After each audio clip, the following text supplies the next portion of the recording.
Oh hey there lads, my name is Lassie. Thank you again for checking out one of my videos. Before we dive into the conversation, maybe gently massage that subscribe button. After the excitement of yesterday's video and livestream, I don't think the subscribe button can handle any more tickling. In today's video, I'm going to round up absolutely everything we learned from yesterday's official announcement.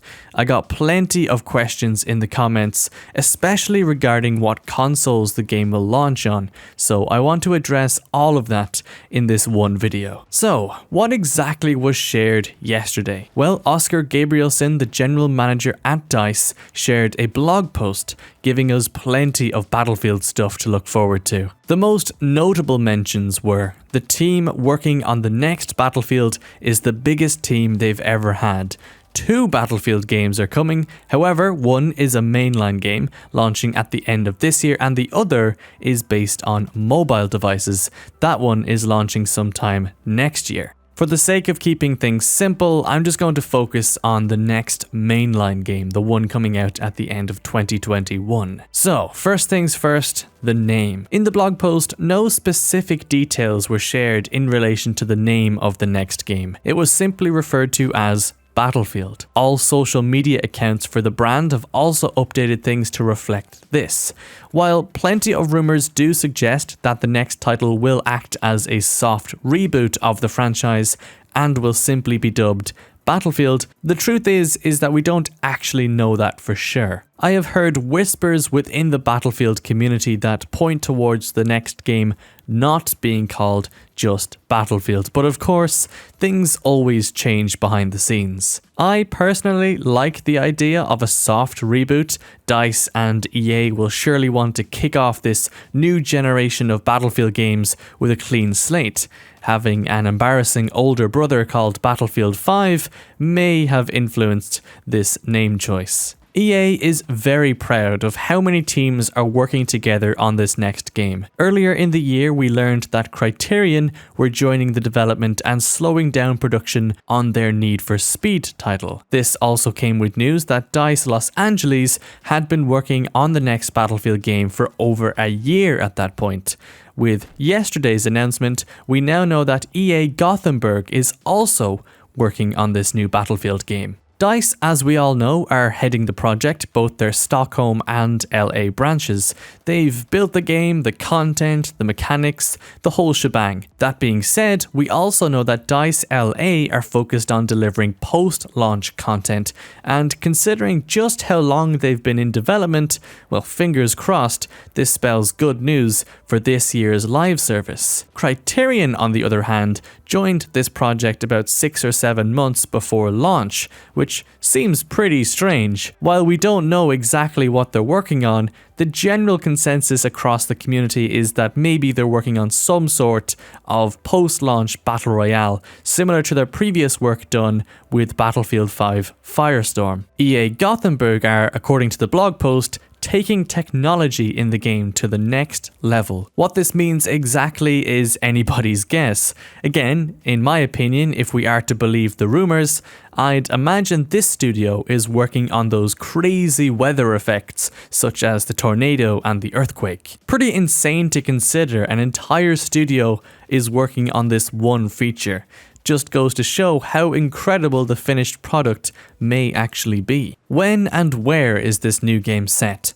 I spotted plenty of comments yesterday hoping it wouldn't be set in either World War again, and I think it's safe to assume it isn't. The wording used doesn't really give us an obvious indicator, however. Phrases like the return of all-out warfare and all-out military warfare are used, but again, it doesn't specifically say anything. These details are left out on purpose here to keep players guessing and keep us excited for the full reveal. In my opinion, I think they're going near future. I feel as though a lot of the rumors are spot on when it comes to the game's setting. But we've seen how DICE have surprised us in the past with games like Battlefield 1, so really, anything could happen. Now the big question. This was easily the most talked about topic yesterday across comments on my video and on my stream. Is it coming to last-gen consoles like the PlayStation 4 and Xbox One?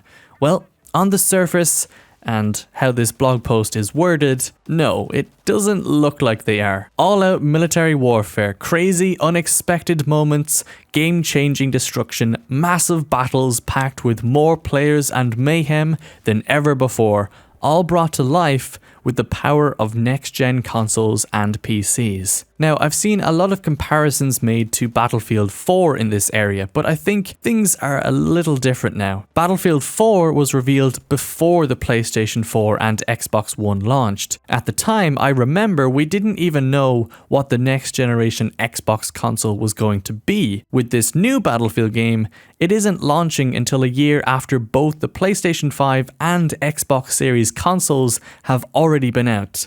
Now, demand is super high and shortages are causing problems, so that is definitely something to keep in mind. If EA were to choose next gen only, it would leave behind a massive chunk of potential players and potential sales. So why would they? Well, many argue that if development is restricted to next generation hardware, the game can be more optimized for that hardware and features can be allowed to take advantage of the improvements made. Whereas last gen consoles would almost hold back certain features such as destruction or high player counts. Yes, a separate team could splinter off to work on this last gen version, but then again it could be argued again that those devs working on the old hardware would be better utilized working on the main full next gen version of the game. Releasing on both generations may drive up sales, but it may also end up cutting content